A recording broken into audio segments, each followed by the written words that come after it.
Hello guys, कैसे हो guys. आपको याद है जब हम छोटे होते थे तभी किसी का हम लोग को हाथ लग जाता था या फिर कोई हम लोग को गाली दे देता था, तभी हम लोग गुस्से में उसको मार देते थे और फिर वो हम लोग को वापस मारता था और फिर हम वापस मारते थे और यही साइकिल चलता रहता था। और यही सब अब हम लोग अगर इंटरनेशनल लेवल पे लेके जाए तो हम लोग को मिलता है यूएस चाइना टैरिफ वॉर। उससे पहले हम लोग जानते हैं टैरिफ क्या होता है।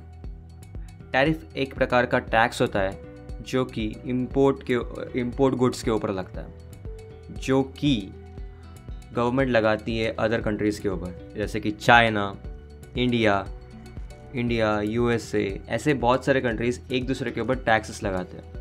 ये एक्चुअली मेनली किया जाता है जो डोमेस्टिक गुड्स है उनको ज़्यादा प्रमोट करने के लिए।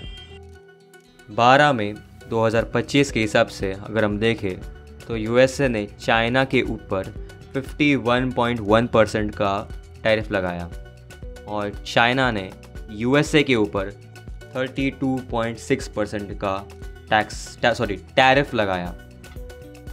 करंटली यूएस और चाइना ने 90 डेज़ के लिए ये टेम्पररी रिडक्शन किया है टैरिफ के ऊपर, जिससे कि ये ट्रेड वॉर थोड़ा कम हो और वो मैच्योरली इसको नेगोशिएट करें।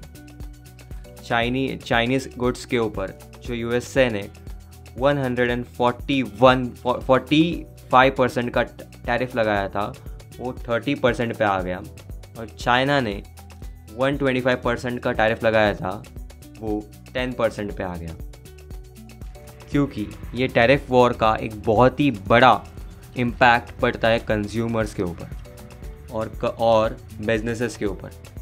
और इसी दबाव को कम करने के लिए ये दोनों भी पार्टीज़, दोनों भी नेशंस नेगोशिएट कर रहे हैं अभी।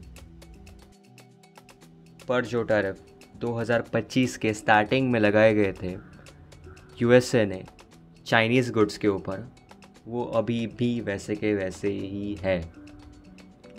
ट्रंप ने 10% से टैरिफ बढ़ाया और स्टील और एल्युमिनियम के ऊपर 25% से बढ़ाया।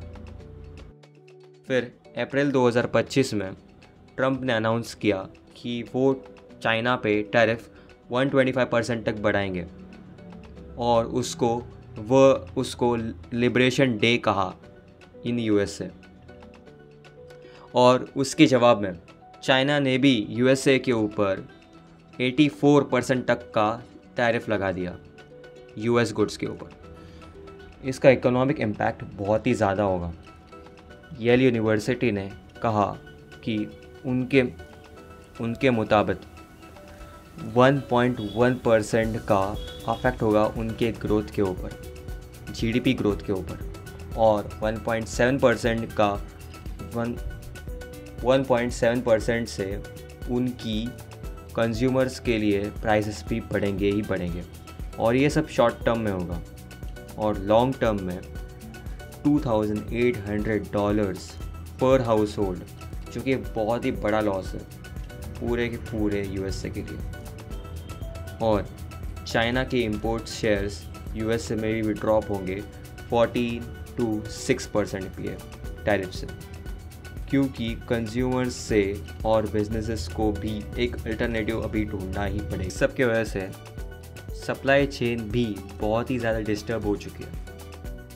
चाइना ने अभी रिस्ट्रिक्शन लगा दिए हैं रेयर अर्थ मिनरल्स के ऊपर, जो कि बहुत ही ज़्यादा बड़े एसेट्स हैं पूरे के पूरे वर्ल्ड के लिए। सो गाइज़, अगर आप इधर तक सुन रहे हो so very thank you to it, और आई अप्रिशिएट अगर आपने सब्सक्राइब और लाइक किया तो, and do follow me on Instagram. चलो guys, bye, have a great day.